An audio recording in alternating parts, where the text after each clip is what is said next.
आज अगर मैं आपसे पूछूं सबसे बड़ी पिज्जा चेन कौन सी है तो आप कहोगे डोमिनोज है, बिल्कुल सही। बट वहीं पे मैं पूछूं 2017 में और उससे पहले सबसे बड़ी पिज्जा चेन कौन सी थी तो आप सोच में पड़ जाओगे कहीं ना कहीं। सबसे बड़ी पिज्जा चेन थी पिज्जा हट। अब पिज्जा हट इतनी फेमस थी, सबसे बड़ी फ्रेंचाइजी चेन थी और सबसे ज्यादा इसके आउटलेट थे पूरे वर्ल्ड में भाई, पूरे वर्ल्ड में। ये कंपनी की स्टार्टिंग होती कहां से है और इतने बड़े आउटलेट्स कैसे खोलती है और फिर डाउनफॉल हो जाता है, फिर डोमिनोज धीरे धीरे आगे निकल जाता है और आज डोमिनोज ज्यादा मशहूर है, डोमिनोज का ब्रांड ज्यादा फास्ट चल रहा है आज के ट्रेंड में और पिज्जा हट को कोई नहीं पूछता ये ऐसा क्यों। तो ये प्रॉपर केस स्टडी में हम पूछेंगे और पूरा समझेंगे, ठीक है जी। तो ध्यान से वीडियो को लास्ट तक देख लेना। अब इसको देखने के लिए, इस आईने को देखने के लिए आपको थोड़ी सी ना जर्नी को समझना पड़ेगा कि पिज्जा हट की शुरुआत कहां से होती है। ये शुरुआत होती है 1958 में। कौन से ईयर में? 1958 में। दो अमेरिकन ब्रदर होते हैं भाई, वो स्टूडेंट होते हैं, कॉलेज में पढ़ रहे होते हैं। तो पढ़ते पढ़ते इनके दिमाग में आइडिया आता है कि भाई हमें बिजनेस करना है, बट बिजनेस तो करना नहीं आता, ना ही पैसे हैं जेब में। तो मम्मा से पैसे लिए कुछ और छोटी सी रेंटली पे दुकान ले ली और जो भी मटेरियल जो भी अंदर लगना था वो इन्होंने सेकंड हैंड परचेज कर लिया। तो इस तरह इन्होंने अपनी जर्नी की स्टार्टिंग की है कांसास सिटी में, एक अमेरिका की सिटी है। तो वहां सिटी से ये शुरुआत करते हैं, किराए की जगह से, बिल्कुल छोटे के पैमाने से, ठीक है जी। अब ये जो पिज्जा है ये इटालियन फूड है। अब जो इटालियन फूड है उस टाइम पे ये नया नया आया था, तो मतलब लोगों को जब ये खाने को मिला ना तो बहुत ही एकदम से इनको खुश मिला और एकदम से इनको फेमस हो गए और काफी अच्छा रिस्पॉन्स इनको मिलने लगा मार्केट में। अब देखते देखते एक साल के अंदर अंदर इन्होंने 6 आउटलेट खोले भाई। कितने? 6। एक साल के अंदर 6 आउटलेट आज के जमाने में नहीं खुलते भाई, बहुत मुश्किल है। हाँ, जिस तरह ब्रांड जिसका स्ट्रॉन्ग है वो खुल जाएगा, बट एक इनिशियल अगर आप स्टार्टअप करते हो तो एक साल के अंदर 6 खोलना बहुत बड़ी फंडिंग लगती है। या तो पैसा हो बहुत ज्यादा या फिर बहुत सारी आपके पास टेक्नोलॉजी हो तब जाके खुलती है, बट अगर बेस से स्टार्ट करो तो एक साल में 6 नहीं खुलते भाई, ठीक है। तो उन्होंने उस टाइम पे 6 आउटलेट खोल दिए और इतनी सक्सेस अचीव कर ली और देखते देखते 8 साल के अंदर अंदर इनके जो आउटलेट थे 145 से भी ज्यादा थे, 145 से भी ज्यादा 8 साल के अंदर अंदर। अब आप सोच रहे होगे कि भाई इतने कम टाइम में इनको इतनी बड़ी कामयाबी कैसे मिल गई। बिल्कुल मैं बताता हूं, इसके पीछे कुछ रीजंस हैं जिसकी वजह से इनको एकदम से पुश मिला। अब इसके पीछे जो कारण है सबसे बड़ा इनको कामयाबी मिली, सबसे पहले हम सक्सेस रेट की बात करते हैं। सबसे पहला है मार्केटिंग की स्ट्रेटजी। अब मार्केटिंग की स्ट्रेटजी इन्होंने क्या यूज की? देखो भाई, बिजनेस होता है ना, बिजनेस में अगर आपकी मार्केटिंग स्ट्रेटजी बहुत अच्छी है और प्रोडक्ट में दम कम भी है ना तो फिर भी चल जाता है, प्रोडक्ट बिक जाता है। अब मैं एग्जांपल देता हूँ, मैगी है भाई, मैगी खाने में अच्छी है ना, टेस्टी है ना, अच्छी है, बट हेल्थ के लिए क्या फायदेमंद है? आप कहोगे नहीं। पिज्जा टेस्टी है, बिल्कुल है, बट हेल्थ के लिए बेनिफिट करता है नहीं करता? नहीं करता भाई।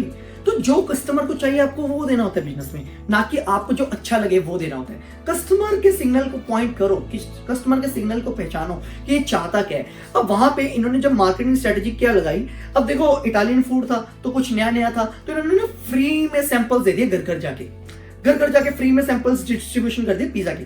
और इन्होंने सोचा ऐसे मार्केटिंग भी हो जाएगी, तो इन्होंने जब घर दिए तो लोगों को लत लग गई, तो लोगों को अच्छा लगा, टेस्टी लगा। जब टेस्टी लगा तो बाद में पे करने लगे, बाद में पे करके लेने लगे। अब जियो ने भी ऐसे किया भाई। जियो ने कैसे किया? पहले भी तो जब ये नया नया आया था तो फ्री में दे दिया, सिम कार्ड भी फ्री में देता था और नेट पैक भी फ्री में दिया। तो जब लोगों को लत लगी उसके बाद ये चार्ज करने लगे। तो सिमिलरली इन्होंने किया भाई, तो इन्होंने फ्री में सैंपल्स डिस्ट्रीब्यूट कर दिए, लोगों को पसंद आया, टेस्ट पसंद आया, लोगों को लत लगी, उसके बाद इन्होंने पे करना स्टार्ट किया। तो यहाँ पे ये नया नया था इसलिए इनको फर्स्ट मूवर एडवांटेज मिला, पहला पॉइंट। और यहाँ पे इनकी मार्केटिंग स्ट्रेटजी भी बहुत अच्छी थी कि फ्री में इन्होंने डिस्ट्रीब्यूट किया। अब जो दूसरा कारण है जिसके पीछे इनको इतनी बड़ी कामयाबी मिली वो है डाइनिंग एक्सपीरियंस। अब देखो तब के टाइम पे क्या होता ना, इनकी जो मेन ऑडियंस थी वो समझो पहले। मेन ऑडियंस जो इनकी थी वो क्या था? Student base. 15 से लेके 25 साल तक की जो रेंज में आते हैं स्टूडेंट, ये इनका ऑडियंस टारगेट था, क्योंकि यही बच्चे खाते हैं। और जो बच्चे खाते हैं तो ये फ्रेंड के साथ घूमते भी हैं, रोम करते हैं, कहीं इंजॉय करते हैं, घूमते रहते हैं। अब तब घर पे खाते थे सारे लोग, घर का खाना खाते थे, बट इन्होंने डाइनिंग एक्सपीरियंस सेल किया। अभी ना कहीं ये थॉट आपने भी सुना होगा, मैं आपको बताता हूँ। चलो देखो, लोगों को ना वो चीज याद नहीं रहती कि आपने सर्विस में क्या दिया। People do not remember for your service, people remember you what you make them feel, कि आपने फील उनको कैसे करवाया भाई। तो आपको एक्सपीरियंस सेल करना है, आपको उनको फीलिंग सेल करनी है। तो यहाँ पे इन्होंने डाइनिंग एक्सपीरियंस सेल किया। तो जो बच्चे थे वो आके बैठते थे, पिज्जा खाते थे और वीकेंड पे इस तरह पार्टीज करते थे, तो इन्होंने ये एक्सपीरियंस सेल किया। तो इनको ये भी फर्स्ट मूवर एडवांटेज मिला। तो ये 2 मेजर कारण थे जिनकी वजह से इनको इतनी बड़ी कामयाबी मिल गई। अब 1971 तक ये पिज्जा का जो ब्रांड है पिज्जा हट पूरे वर्ल्ड में फेमस हो गया और काफी अच्छे इनके आउटलेट्स खुल गए। अब यहाँ पे इनका डाउनफॉल कैसे आता है ध्यान से समझना, डाउनफॉल आता कैसे। जो पेप्सिको ब्रांड था उन्होंने रेस्टोरेंट इंडस्ट्री में घुसना था, अब उन्होंने अक्वायर कर लिया था, पिज्जा हट को खरीद लेते हैं। अब पेप्सिको जब खरीद लेता तो आगे कुछ टाइम रखा उन्होंने, फिर आगे सेल कर दिया, तो यम ब्रांड्स को उन्होंने सेल कर दिया। तो जब ऐसे हुआ तो इसमें डाउनफॉल आया, कुछ मार्केट के साथ ये टाइम के साथ ये चेंज नहीं हो पाए। अब 2014 में जो इनका टोटल रेवेन्यू था वो था $12 बिलियन के करीब, 2021 में भी इनका $12 बिलियन, ये डाटा के अकॉर्डिंग मैं बता देता हूं आपको। तो आप देखोगे नेग्लिजिबल ग्रोथ है, नेग्लिजिबल ग्रोथ, बिल्कुल वहीं पे खड़े हैं, आगे नहीं बढ़ा जा रहा है इनसे, और जो आउटलेट्स है वो बंद हो रहे हैं। अब ये धीरे धीरे बंद क्यों हो रहे हैं, डाउनफॉल कैसे आ रहा है, इसके पीछे भी कुछ कारण है स्पेसिफिक। तो पहला कारण क्या है, don't change according to time, time के साथ ये चेंज ही नहीं हुआ भाई। अब देखो जमाना क्या था, जमाना आ गया था डिलीवरी का। अब डोमिनोज ने क्या किया, डिलीवरी सेल करनी शुरू की, मतलब लोगों को डिलीवरी घर पे डिलीवर करना स्टार्ट किया। वहीं पे जो पिज्जा हट है वो डाइनिंग एक्सपीरियंस सेल कर रहा है, डाइनिंग एक्सपीरियंस। अब ये दो चीजें ध्यान से समझ लो, एक तो होता है डाइनिंग, एक होता है डिलीवरी।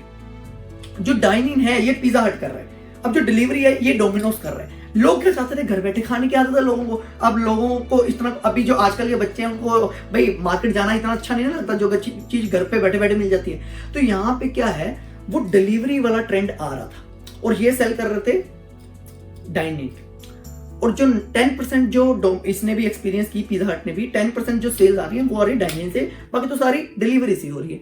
तो यहाँ पे जो ट्रेंड चेंज हो रहा है भाई, तो यहाँ पे जो ट्रेंड चेंज हो रहा है, बट ये ट्रेंड के साथ चेंज नहीं हुए। और वहीं पे इनके जो 90% जो आउटलेट्स है वो किसके ऊपर काम करता है, डाइनिंग के ऊपर। डोमिनोज किसके ऊपर काम करता है, डिलीवरी के ऊपर। तो डोमिनोज का आपने सुना भी होगा, 30 मिनट में फ्री डिलीवर कर दो, नहीं तो मैं फ्री दे दूंगा। तो इनकी जो मार्केटिंग स्ट्रेटेजी थी सारी डिलीवरी के ऊपर थी। तो ये इसका मेजर कारण था यार, कि जिसकी वजह से डोमिनोज आगे बढ़ गया एंड ये पिज्जा हट पीछे रह गया।